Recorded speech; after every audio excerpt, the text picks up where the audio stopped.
Hello दोस्तों, स्वागत है आप लोगों का मेरे यूट्यूब चैनल ITOT-C में। और मैं स्वागत करता हूं आप लोगों का ट्रू वैदिक नॉलेज यानी वेदों का सत्य ज्ञान इस सीरीज में भी।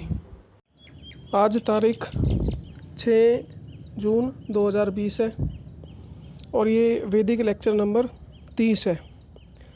इस वैदिक लेक्चर में हम सूक्त नंबर 28 और सूक्त नंबर 29 को कवर करेंगे। और इन दोनों में टोटल मंत्र सूक्त नंबर 28 में 9 है, सूक्त नंबर 29 में 7 हैं। सूक्त नंबर 28 में जो मंत्र हैं 9, उसमें सारे के सारे मंत्र जो हैं वो ओखली, सिलबट्टे, इन सब के बारे में है। आप लोगों ने सुना होगा गाँव में कि घरों में ओखली होती थी जिसमें बाजरा या गेहूँ या बाकी चीज़ें या दाल वगैरह कूट लिया करते थे। जैसे चक्की हुआ करती थी पहले पत्थरों वाली, उसी तरह से सिलबट्टे जैसे ये यहाँ पे हमारे यहाँ कुंडी बोली जाती थी जिसमें चटनी, कोई मसाले या इस तरह की चीज़ें पीस लिया करते थे। तो वो सिलबट्टे का जो प्रोसेस था। और जो कुंडी जिसको कहते हैं कुंडी सोट्टा, वो भी उसी तरह से या उसी के कॉन्सेप्ट पे बनी है, सिलबट्टे के कॉन्सेप्ट पे। तो उसके बारे में बताया गया है। तो हमने सूक्त नंबर 29 के साथ मंत्र जो है उसके साथ, और अगला है सूक्त नंबर 30, उसमें से कुछ मंत्र लिए हैं। सूक्त नंबर 30 में टोटल मंत्र 22 हैं। सूक्त नंबर 29 से में हमने जो मंत्र लिए हैं वो 2 हैं, मंत्र नंबर 2 और मंत्र नंबर 5। मंत्र नंबर 2 में जो संदेश है वो है ईश्वर से प्रार्थना अपनी सद्बुद्धि के लिए। और वैसे ही मंत्र उसी के सूक्त में मंत्र नंबर 7 में है। यानी कि एक इंसान अपने परमेश्वर से, अपने ईश्वर से प्रार्थना करता है अपनी ज़िंदगी की कामयाबी के लिए, अपने ज्ञान की बढ़ोतरी के लिए और अपनी ज़िंदगी को सही रास्ते पे चलाने के लिए, यानी कि अपनी सद्बुद्धि के लिए प्रार्थना करता है। उसके बारे में बताया गया है। अगला मंत्र है मंत्र नंबर 5, उसमें इंसाफ और न्याय की बात की गई है। और अगला है सूक्त नंबर 30, इसमें से हमने जो मंत्र लिए हैं वो हैं 5 मंत्र। पहला मंत्र है मंत्र नंबर 6, उसमें सत्य और असत्य के बारे में बताया गया है। अगला मंत्र है मंत्र नंबर 9, उसमें ईश्वर की उपासना के बारे में बताया गया है। और अगला मंत्र है मंत्र नंबर 10, उसमें विद्वानों के समागम का अहम रोल बताया गया है। यानी कि जो विद्वान का जो समागम होता है, यानी कि रैली कह लो जिसको, या एक जगह 100, 50, 150, 200 आदमी का इकट्ठा होना और उसमें उनको भाषण देना, उनको चीज़ें बताना, समझाना, और इस तरह की जितनी जो समागम होते हैं उनके बारे में बताया गया है। अगला मंत्र है मंत्र नंबर 13, उसमें विवाह के बारे में बताया गया है। अगला और आखिरी मंत्र है मंत्र नंबर 21, उसमें मनुष्यों को समय के बारे में बताया गया है। तो ये सारे मंत्र वैदिक लेक्चर नंबर 30 में हमने लिए हैं, जो कि बनते हैं टोटल 7 मंत्र, जो मैंने हेडलाइंस आप लोगों के सामने पेश की है। और एक छोटी सी एडिशनल बात इसमें यह है कि हर एक लेक्चर में उस ईश्वर की उपासना के बारे में या हर एक सूक्त में ये चीज़ें रिपीट हो जाती हैं और दोबारा आ जाती हैं। अब इसको रिपीट होना और दोबारा आना, ये चीज़ निकलता है, या इस चीज़ का हल ये निकलता है कि ये बहुत ही अहम चीज़ है। जैसे हम ईश्वर के बारे में हर एक दूसरे तीसरे सूक्त हो या फिर आपका वैदिक लेक्चर, उसमें हम आ ही जाता है उसका जिक्र या डिस्कशन, और उसकी बात आई जाती है। तो जो अहम चीज़ें होती है ना, उसको रिपीट करा जाता है, बार बार रिमाइंड करा जाता है या याद कराया जाता है, ताकि वो चीज़ अहम उसके लिए साबित हो जाए और उसकी ज़िंदगी में घुल मिल जाए और उसके रम रम में, यानी कि उसके ब्लड में, यानी खून में वो चीज़ घुस जाए कि हाँ, ये चीज़ मेरी ज़िंदगी की एक अहम तरीन चीज़ है या इम्पोर्टेंट चीज़ है। तो ये हेडलाइंस थी वैदिक लेक्चर नंबर 30 की। तो आइए हम इसकी जो व्याख्या है उसकी तरफ चलते हैं। त्वागने दिवे दिवे दोषावस्धिर्या वयं नमो भारन्तेमषि ये आपका संस्कृत का श्लोक था। इसका जो रेफरेंस है वो भी मैं आपको बता देता हूँ। ऋग्वेद, इसका वॉल्यूम नंबर 1, चैप्टर नंबर 1, सूक्त नंबर 1 का मंत्र नंबर 7। इसका भावार्थ यूँ है, हे सबको देखने और सब में व्याप्त, यानी कि सबको देखने और सबको कंट्रोल करने वाले उपासना के योग्य परमेश्वर, हम लोग हर काम को करने में आपका नाम लेते हैं। यानी हम लोग सब कामों के करने में एक क्षण भी आपको नहीं भूलते, और इसी से हम लोगों को कभी भी अधर्म यानी कि आपके आदेश की उल्लंघना करने की इच्छा भी नहीं होती, क्योंकि जो सर्वज्ञ है, सबका साक्षी है परमेश्वर, वह हमारे सब कामों को इसी निश्चय से देख रहे हैं। ये शुरू करते हैं पहले मंत्र से, और वो है सूक्त नंबर 29 का मंत्र नंबर 2। उसका जो संस्कृत मंत्र है वो ऐसे है, सीपीरन वाजनम पाते शचिश्वस्तव दस्सं सन आतुनन्दरसयं घोषवश्येषु सुभिरुषु सहस्रेषु तु विमग्। ये मंत्र नंबर 2 है। इसका जो भावार्थ है वो ऐसे है, मनुष्यों को इस प्रकार जगदीश्वर की प्रार्थना करनी चाहिए। यानी कि इंसान को अपने परमेश्वर की, अपने ईश्वर की इस तरह से प्रार्थना करनी चाहिए कि हे भगवान, हे आदरणीय, जिसको कहते हैं भगवान का मतलब आदरणीय होता है, यानी कि रिस्पेक्ट, इज्जतदार चीज़ को बोलते हैं, जिसकी सबसे ज़्यादा इज्जत की जाती हो। हे भगवान, कृपया करके, यानी कि आप हमारे ऊपर कृपया कीजिए। और कृपया किस पे होती है? आज्ञाकारी पे। अनाज्ञाकारी पे कृपया नहीं होती, जो कि मैं पहले भी आपको 1-2 मंत्रों में या वैदिक लेक्चर में ये चीज़ बता चुका हूँ। जैसे न्यायाधीश मतलब न्याय करने वाला। न्यायाधीश कोई एक इंसान भी हो सकता है, कोई एक बड़ी पावर भी हो सकती है, और उसके बाद परमेश्वर तो न्यायाधीश है ही है, सब चीज़ों का न्याय करने वाला, इंसाफ करने वाला। अति उत्तम राज्य आदि को, मतलब कृपया करके, जैसे न्यायाधीश अति उत्तम राज्य आदि को प्राप्त कराता है, यानी कि ईश्वर कह लो, या जो न्यायाधीश जैसे आजकल कोर्ट कचहरी बनी हुई है, या कोई अच्छा बंदा जो इंसाफ करता हो, यानी कि सही और गलत, हार और जीत का फैसला करता हो, उसको भी न्यायाधीश कहा जा सकता है। जैसे उसे अति उत्तम राज्य आदि को प्राप्त कराता है, वैसे हम लोगों को पृथ्वी के राज्य, सत्य बोलने और शिल्प विद्या आदि व्यवहारों को सिद्ध करने में बुद्धिमान नित्य कीजिए। यानी कि ये परमेश्वर से एक इंसान अपनी प्रार्थना कर रहा है, एक दुआ कर रहा है, एक अपनी अर्जी दे रहा है उस अपने परमेश्वर को, कि कृपया करके, जैसे न्यायाधीश अति उत्तम राज्य आदि को प्राप्त कराते हैं, यानी कि जो न्यायाधीश होते हैं, जो वो बहुत अच्छा जो राज्य होता है उसको प्राप्त कराते हैं। किसको प्राप्त कराते हैं? जिसको उसका हक होता है। जैसे हार जीत, जैसे हमारे यहाँ पे आज के टाइम पे इलेक्शन होते हैं, वोटिंग सिस्टम होता है, या जो इकट्ठे होकर के ये कह देते हैं कि भी ज़्यादा लोग किसकी तरफ हैं, कि हाँ भाई ये है, तो उस तरह से उसका राजपाट दे दे। जैसे आज के कुछ गाँवों में ये भी सिस्टम है, गाँव शहरों जो भी जिस इलाकों में होता है, कि ज़्यादातर लोग इकट्ठे होकर करके अगर एक के पक्ष में बोल दें तो वो ही जीत जाता है।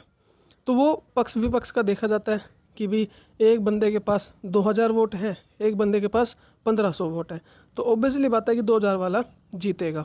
तो इस तरह से उसको राजपाट को दिलाना, यानी कि उसके हैंड ओवर करना, उसके सुपुर्द करना, उसके हाथों में देना, जैसे वो कराता है वैसे ही हम लोगों को पृथ्वी के राज्य, यानी कि जो पृथ्वी है, यानी कि जो एक संसार ब्रह्मांड है, वो परमेश्वर का राज्य है। जैसे हम कहते हैं ना कि एक सरपंच होता है एक गांव का, तो वो गांव उस सरपंच का एक राजपाट होता है।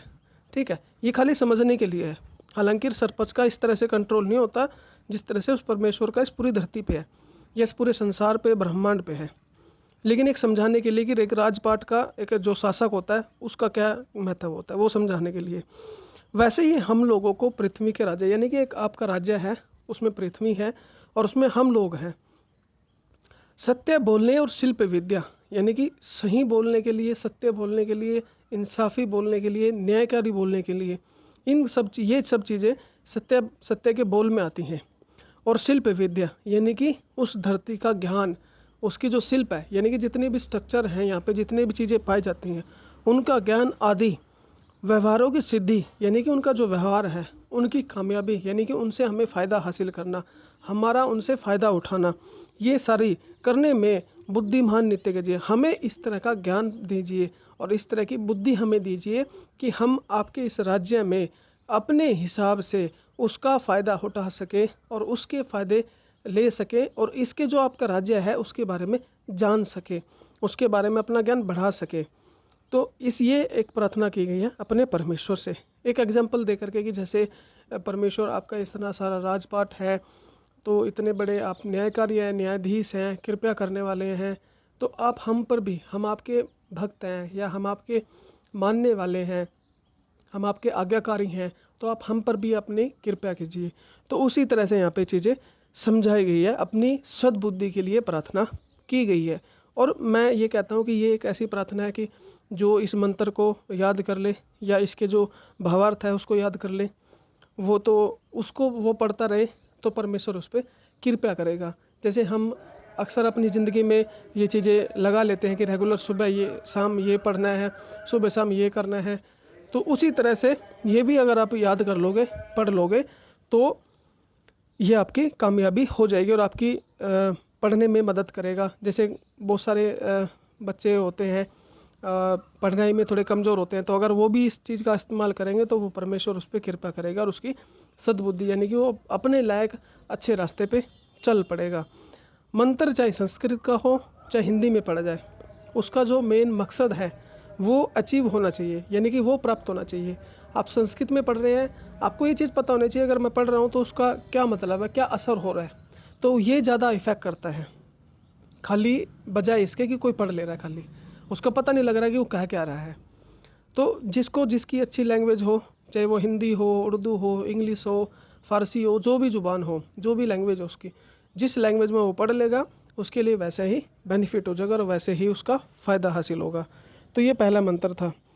अब आता है ऐसे ही कुछ मंत्र, मंत्र नंबर 7 में भी दिया गया है। मंत्र नंबर 7 का मैं जो भावार्थ है वो आप लोगों के सामने पढ़ देता हूँ। उसका भावार्थ कुछ ऐसे है कि मनुष्यों को इस प्रकार जगदीश्वर की प्रार्थना करनी चाहिए कि हे परमात्मन, यहाँ पे परमात्मन का शब्द आया है, और आप हम लोगों में जो दुष्ट व्यवहार है अर्थात खोटे चलन है तथा हमारे जो शत्रु हैं उनको दूर कर हम लोगों के लिए सफल ऐश्वर्य कीजिए, यानी कि एक सफल और कामयाबी पथ हमारे लिए बनाइए। यानी कि यहाँ पे अपनी ज़िंदगी के वही, और जैसे मैंने आपको मंत्र में बताया था कि अपनी ज़िंदगी के सही काम के लिए और सही पथ के लिए, सही रास्ते के लिए प्रार्थना की जा रही है। यहाँ पे उस प्रार्थना का सिर्फ ढांचा अलग है, यानी कि चीज़ें अलग हैं कि भी जैसे आप हम लोगों में जो दुष्ट व्यवहार के जो लोग हैं उनको अलग कीजिए, और जो खोटे चलन के लोग हैं वो उनको अलग कीजिए, और जो हमारे दुश्मन हैं अंदर ही अंदर उनको अलग कीजिए, और उनको दूर करके, यानी कि उन सब चीज़ को दूर करके, इतने 3 तरह के लोग बताए गए हैं, दुष्ट व्यवहार के, खोटे चलन के और हमारे शत्रु यानी कि हमारे दुश्मन, उनको दूर करके हम लोगों को सही रास्ते पे लगाइए, सही रास्ते पे हमें सद्बुद्धि दीजिए और सही रास्ते पे हमारे दिमाग में बात को डालिए। तो ये मंत्र नंबर 7 का भावार्थ था जो मैंने आपको अभी आपके सामने पढ़ा है। अब अगला मंत्र आता है यहाँ पे मंत्र नंबर 5, और मंत्र नंबर 5 का जो आपके पास संस्कृत का जो मंत्र है वो मैं आप लोगों के सामने पढ़ देता हूँ, अभी उच्चारण कर देता हूँ। समिंद्र गर्भं मृगर्नुवन्तं पापयामुय अतुन इंद्र सयन शंस गोष्वेषु शुभ्रीषु सहस्रेषु तो विमग। ये मंत्र नंबर 5 है। इसका भावार्थ ऐसे है, जो सभा स्वामी न्याय से अपने सिंहासन पर बैठकर जैसे गधा रूखे और खोटे शब्द के उच्चारण से औरों की निंदा करते हुए जन को दंड दे, और सत्यवादी धार्मिक और जन का सत्कार करे। जो अन्याय के साथ औरों के पदार्थ को लेते हैं उनको दंड दे, जिसका जो पदार्थ हो उसको दिला देने। इस प्रकार सनातन न्याय करने वालों के धर्म में परवर्त पुरुष का सत्कार हम लोग नित्य करें, लगातार करें, हमेशा करें। तो यहाँ पे ये चीज़ बताई गई है कि सही गलत, यानी कि यहाँ पे न्याय और इंसाफ की बात बताई गई है। तो वो कैसे है कि जो सभा स्वामी, यहाँ पे सभा स्वामी दो प्रकार से हो सकता है।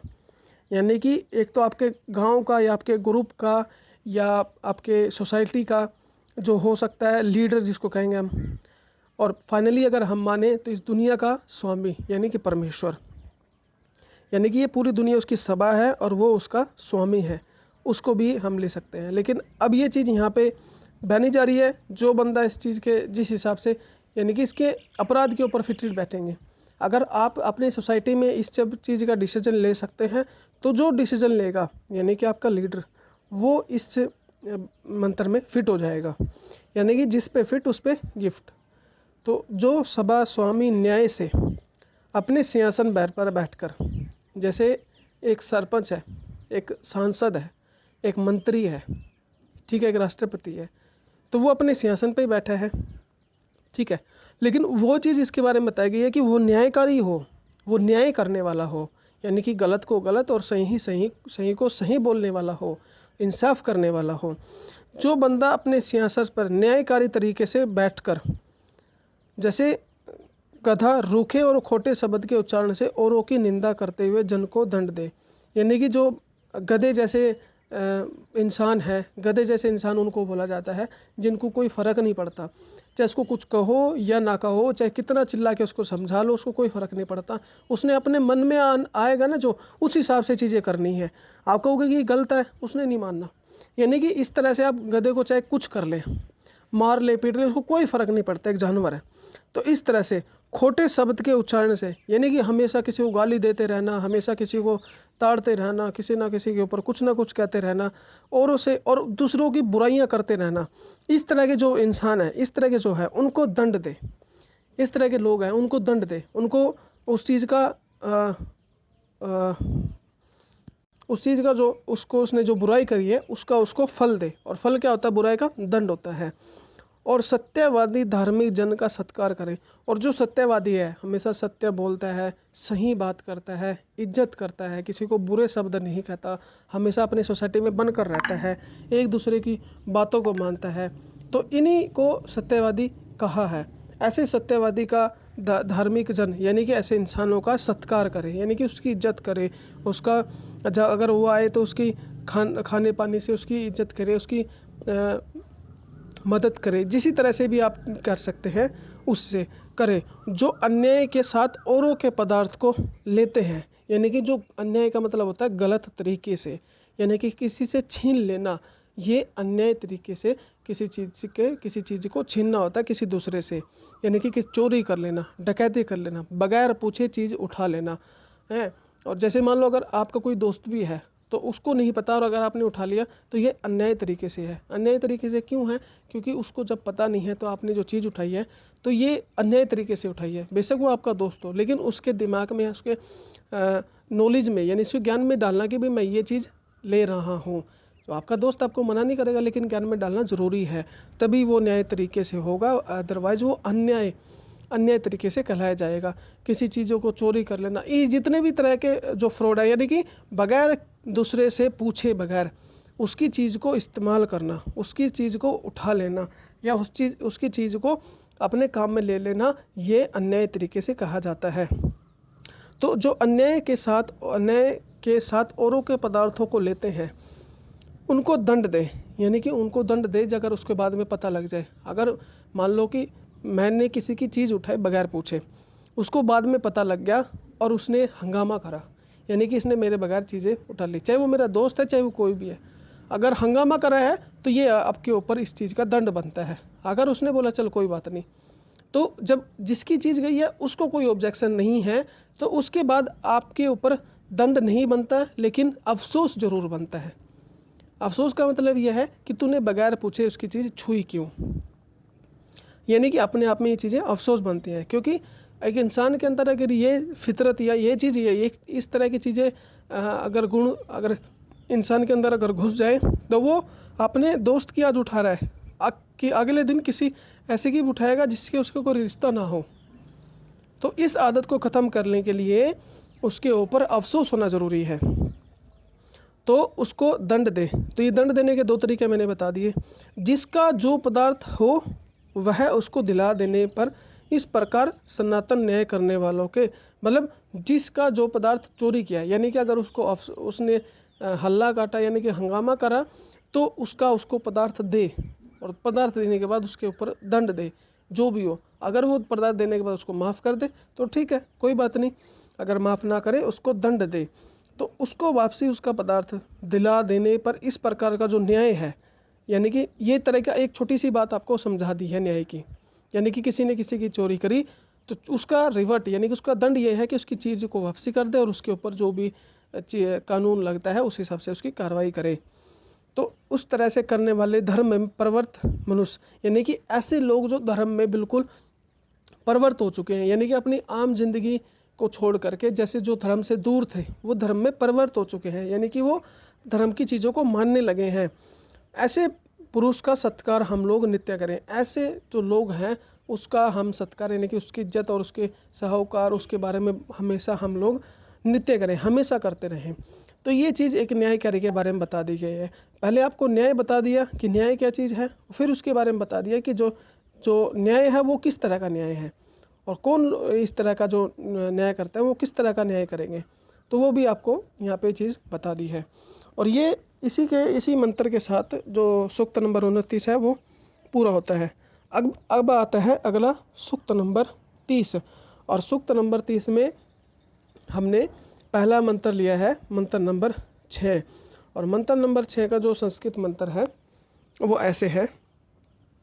ऊर्ध्वस्तिष्ठा न उतये आश्वन्वाजे सत्कतो समन्येषु भ्रवावहे। ये मंत्र नंबर 6 है सूक्त नंबर 30 का। इसका भावार्थ ऐसे है, सत्य आचार विचारशील पुरुषों को योग्य है, यानी कि जो सत्य, जैसे मैंने आपको पिछले मंत्र में बताया था कि सत्य धर्म में प्रवृत्त मनुष्य, तो उन्हीं के बारे में अब यहाँ बताया गया है। सत्य आचार यानी कि जो सत्य बोलता भी हो और उसके जो कर्म गुण हो वो भी सत्य के आधार पे हो। विचारशील यानी कि ऐसे विचार भी रखता हो। पुरुषों को यानी कि ऐसे पुरुषों को योग्य है, यानी कि उनकी काबिलियत है कि उनको ये चीज़ करनी चाहिए। क्या है कि जो अपने आत्मा में अंतर्यामी जगदीश्वर है, यानी कि जिसके लिए उसने सत्य का रास्ता चुना है और जिसके कहने पे उसने अपने कर्म गुण सत्य के रास्ते के लायक बनाए हैं या उस तरह का बना है, तो वो मनुष्य जो है उसके जिसके कहने पे चीज़ करा है, जो उसकी आत्मा में एक अंतर्यामी ईश्वर है, यानी कि ऐसा नहीं कि वो ईश्वर उसकी आत्मा में घुस गए ना, ऐसा नहीं है, यानी कि उसकी अंतर्यात्मा में उस ईश्वर का ज्ञान है। तो अंतर्यामी जगदीश्वर है, उसकी आज्ञा में सभापति व सेनापति के साथ, यानी कि जो ऐसा इंसान है वो ऐसा इंसान उसकी आज्ञा से, यानी कि जो परमेश्वर की आज्ञा है उसके हिसाब से, जो सभापति है, जो सभा है यानी कि हम जो कहते हैं कि जैसे सरपंच है वो सभा है, यानी कि हमारे सोसाइटी का एक प्रधान है, उसको बोलते हैं सेनापति। यानी कि अगर आपके सोसाइटी में कोई एक यूनिट है, यानी कि 5-10 लोगों का एक ग्रुप है जो कुछ अच्छे काम करता है सोसाइटी के लिए, तो उसका जो लीडर है सेनापति जिसको कहेंगे हम, वो उनके साथ और मिथ्या व करने और न करने योग्य कामों का निश्चय करना चाहिए। यानी कि ऐसे इंसानों को अपने सोसाइटी की जो मेन ग्रुप है, यानी कि मेन आप लोगों के सोसाइटी में जो काम करने वाले हैं उनके साथ मिल करके जो काम करने लायक है वो काम कराने चाहिए, और जो काम करने लायक नहीं है वो नहीं कराने चाहिए। यानी कि जो इंसान इस तरह का होगा तो उसको ज़्यादा पता होगा कि कौन सा काम कराने लायक है और कौन सा काम कराने नहीं लायक है, किस काम को हम करना चाहिए और किस काम को नहीं करना चाहिए। इसलिए उस इंसान को, उस मनुष्य को अपने सोसाइटी के जो मेन ग्रुप है उसके साथ मिलने के लिए बोला गया है। आगे क्या है, इसके बिना कभी किसी को विजय या सत्य बोध नहीं हो सकता। यानी कि जो इस तरह का जो ग्रुप है, इस तरह के जो बंदे हैं और इस तरह के जो सोसाइटी की चीज़ें हैं, उनके बगैर मनुष्यों को कभी भी विजय यानी कि जीत नहीं हो सकती, या सत्य का बोध यानी सही चीज़ों का पता भी नहीं लग सकता इनके बगैर। तो ऑब्वियसली बात है, जो बंदे को पढ़ाई का अगर ज्ञान हो, तो जिस बंदे को पढ़ाई का ज्ञान नहीं है, तो इन दोनों में तो बिल्कुल फ़र्क मिलेगा आपको। तो जिस बंदे को इस चीज़ के बारे में पता है, जिसको नहीं पता, उसमें बिल्कुल फ़र्क मिलेगा आपको इन सब चीज़ों के बारे में। तो वो इनके बगैर नहीं पा सकता या नहीं पता कर सकता। जो सर्वव्यापी यानी कि खुद में ही फैला हुआ जगदीश्वर है, न्यायाधीश को मान करके, जो परमेश्वर है जो खुद में ही फैला हुआ है, खुद में ही धारण करने वाला है, वो न्यायाधीश है, वो उसको मान करके, उसको मानना है मतलब उसको, उसके ऊपर बिलीव करके और उसकी आज्ञा का पालन करके और उस आज्ञा पे चल करके। ये तीन चीज़ें ऐसी हैं जो आज्ञा को मानने में चीज़ें आती हैं। और को मान करके वह धार्मिक शूरवीर को सेनापति करके शत्रुओं के साथ युद्ध करे, यानी कि अपनी टीम को तैयार करके उसमें से चीज़ें अच्छे ताकतवर इंसानों मनुष्यों को चुन करके उनको अच्छी तरह से तैयार करके युद्ध करे। उन्हीं का निश्चय से विजय होता है, औरों का नहीं होता है। वो बंदा लीड करे, यानी कि ऐसा नहीं है कि वो लीडर की जगह बैठ जाए ना, वो लीडर के साथ रह करके ये सारी चीज़ें करे और उनको सेलेक्ट करेगी ये ज़्यादा ताकतवर है।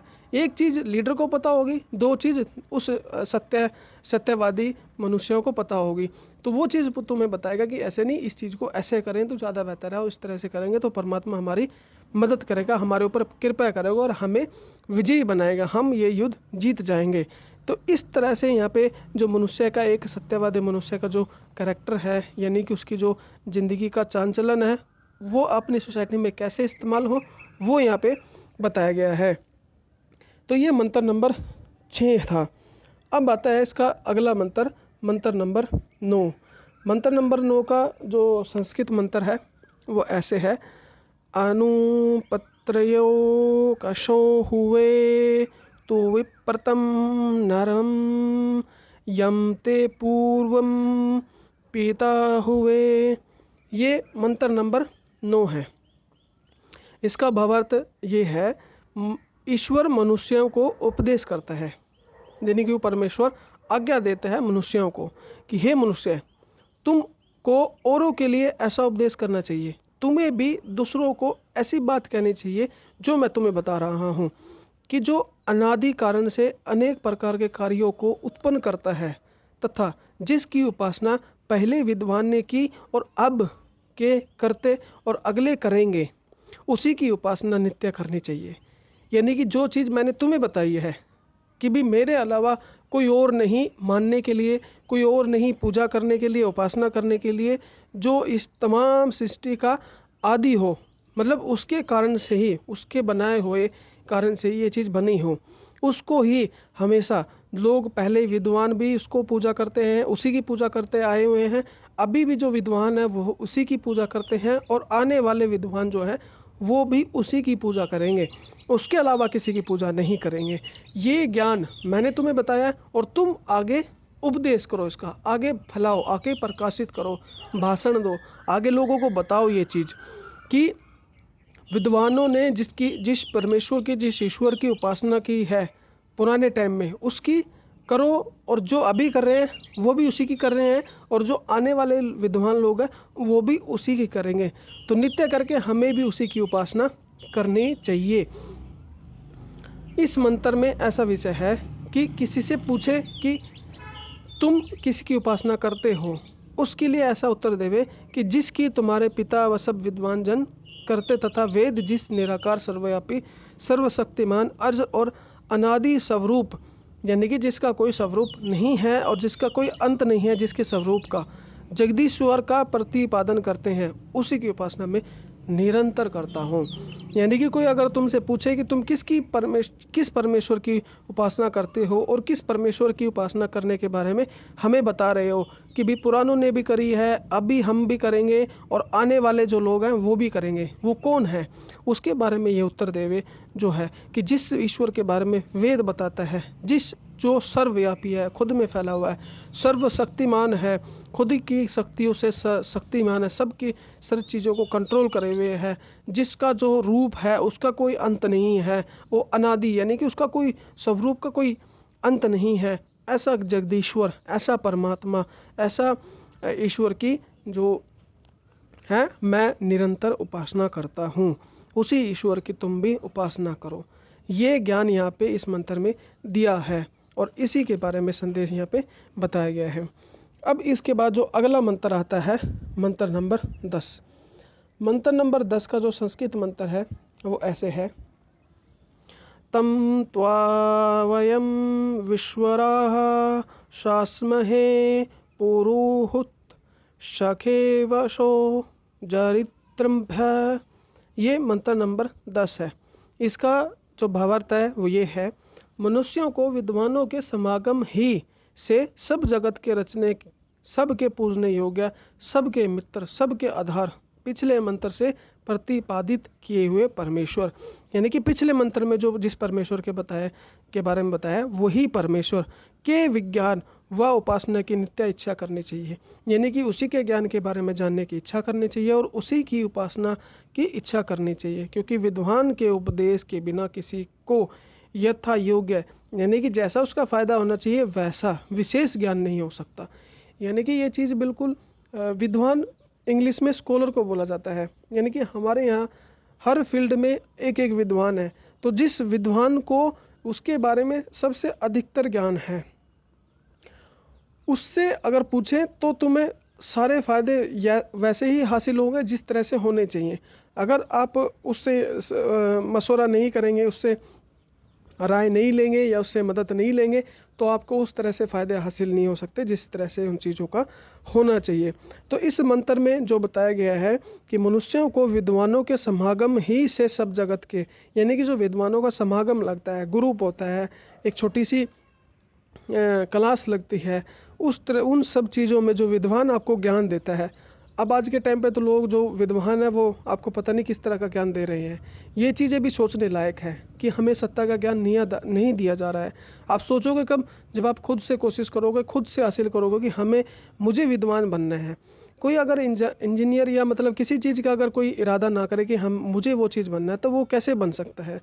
तो हर एक इंसान जो बंदा इस तरह की चीज़ें रखता है कि मुझे वो बनना है और वो मेहनत कर रहा हो, तो वो मेहनत करके ये चीज़ें पता लगाए और उसको बाद जब उसको सत्य का पता लगे तो उस सत्य का प्रकाशित भी करे, उपदेश भी करे, उसका फिर वो भाषण भी दे और उसको फैलाए भी। फिर जिस तरह से मैं वैदिक लेक्चर या मंत्रों में आपको बता रहा हूँ या ईश्वर ने इन सब चीज़ों में बताया है, तभी तो मनुष्यों को पता लगेगा और तभी तो ये बात बनेगी कि मनुष्यों को विद्वानों के समागम ही इसमें, यानी कि उनके समागम में। अगर तुम किसी को भाषण दोगे और वहाँ उसमें 10 बंदे होंगे, 10 बंदे सुनेंगे, तभी तो उनको पता लगेगा। अगर कोई भाषण नहीं देगा तो उनको पता नहीं लगेगा। अगर कोई भाषण भी देगा तो अगर उसको गलत बताएगा तो उसको गलत ही पता लगेगा। तो उस भाषण में आपको सबके पूजने योग्य, मतलब सबके पूजने योग्य, सबके आधार, सारे एक चीज़ का जो आधार है और सर्वव्यापी सर्वशक्तिमान जो परमेश्वर है, उसके ज्ञान और उसकी उपासना के बारे में नित्य इच्छा करनी चाहिए। यानी उसके ज्ञान के बारे में हमेशा जानने की इच्छा करनी चाहिए और हमेशा उसकी उपासना करने की इच्छा करनी चाहिए। इच्छा करेगा तभी मेहनत करेगा, यानी कि कुछ दिमाग में सोचेगा तभी उस चीज़ पे अमल या कर्म कर पाएगा, अदरवाइज नहीं। क्योंकि विद्वानों के उपदेश के बिना, यानी कि जो उस तरह का उसमें स्कॉलर होता है, उसमें जो विद्वान होता है, उस तरह की चीज़ें जानने वाला, जो ज़्यादातर अच्छी तरह से जानने वाला जो मनुष्य होता है, उसके बगैर आपको किसी उस परमेश्वर का अच्छी तरह से बोध नहीं हो सकता। अच्छी तरह से आप परमेश्वर के बारे में नहीं जान सकते, उसके ज्ञान के बारे में भी, उसकी उपासना के बारे में भी और उसके नियम कानून के बारे में भी नहीं पता लगा सकते। तो यहाँ से हमें अगर किसी को पता करना हो तो उसका जो सत्यवादी विद्वान है उससे पता करें। जैसे अगर आपको अच्छी बीमारी का इलाज कराना है तो अच्छे डॉक्टर के पास जाते हैं, ऐसे फर्जी डॉक्टर के पास नहीं जाते। तो जो सही तरह से करता हो। इस तरह से इन्हीं सब चीज़ों का भी ऐसे ही है। अगर आपको जाना है तो एक सत्यवादी और अच्छे विद्वान के पास जा कर के इस चीज़ को हासिल करें। तो ये मंत्र नंबर 10 है। अब आता है मंत्र नंबर 13, यानी कि सेकंड लास्ट मंत्र। उसका जो भावार्थ है वो ऐसे है, रेवितीर्णः सग्माध इंद्रे संतो तो विवाजः शुक्षंतो याभिमर्धे। ये मंत्र नंबर 13 है। इसका भावार्थ ये है, मनुष्यों को सभा अध्यक्ष या सेना अध्यक्ष, यानी कि सभा का जो अध्यक्ष जिसको प्रधान बोलते हैं, सेना अध्यक्ष यानी कि आपकी टीम का लीडर सहित सभाओं में सब राज्य विद्या और धर्म के प्रचार करने वाले कार्य संस्थापन करके सब सुख भोगना और भोगाना चाहिए। यानी कि आपको अपनी सभा में, यानी कि आपकी जो सोसाइटी है उसमें, और आपकी जो टीमें बनी हुई हैं उनमें हमेशा जो धार्मिक प्रचार, यानी कि जो धर्म की जो सत्य ज्ञान है उसका जो प्रचार है, उसके ऐसे प्रचारों को हमेशा लगातार आपको स्थापन, यानी कि उसकी स्थापना करनी चाहिए। लगातार ये सब चीज़ें ऑर्गेनाइज करनी चाहिए या करानी चाहिए, जिससे सुख का भोग हो, यानी खुद आप भी सुखी हो और दूसरे भी उस सुख के भागी बने। और वेद की आज्ञा के एक से स्वरूप स्वभाव और एक सी विद्या और युवा अवस्था वाले स्त्री और पुरुष की परस्पर इच्छा से स्वयंवर विधान से विवाह होने योग्य हैं। यानी कि वेद की आज्ञा से एक से स्वरूप स्वभाव, एक सी विद्या और एक ही युवा अवस्था वाले, ये 3 क्वालिटी बताई हैं पुरुष और स्त्री की विवाह होने के लिए। मतलब सारी चीज़ें इक्वल, सीधी सी बात है, एक से, यानी कि जितनी चीज़ें स्त्री में है उतनी चीज़ें पुरुष में है। अब इसमें ये बिल्कुल नहीं है कि तुम एक एक चीज़ें बनाने लग जाओगे, छोटी छोटी चीज़ें, ऐसा नहीं होता। मेन चीज़ें, जैसे एक पुरुष अगर पढ़ा लिखा है तो पढ़ी लिखी औरत भी होनी चाहिए, अगर वो पढ़ा लिखा नहीं है तो दूसरा पढ़ा लिखा नहीं होना चाहिए। इस तरह के मैच, अगर कोई नौकरी करता है तो जरूरी ना हो कि वो नौकरी करने वाली हो, नहीं, ये इस तरह की चीज़ें नहीं होनी चाहिए। तो मैंने आपको दोनों तरह से चीज़ें बता दी हैं। और पुरुषों की परस्पर इच्छा से, यानी कि उन दोनों की इच्छा हो, उन दोनों से पूछा जाए कि तुम शादी करना चाहते हो एक दूसरे से कि नहीं, उनकी इच्छा से जो विधान की विधि, जो विधि है, यानी कि जो वेद की विधि है, जो बताया गया है आपको, उस तरह से शादी करने योग्य है, यानी कि उनकी शादी इस तरह से होनी चाहिए। अब यहाँ पे आपको शादी का क्राइटेरिया बताएगी कि कौन इंसान, कौन मनुष्य, जो पुरुष कौन स्त्री शादी के लायक है, और उनकी कौन कौन सी खूबियाँ हैं जो ये चीज़ें आपको देखनी है, और किस तरह से आपको विवाह करना है, यह सब चीज़ें के बारे में बताया है।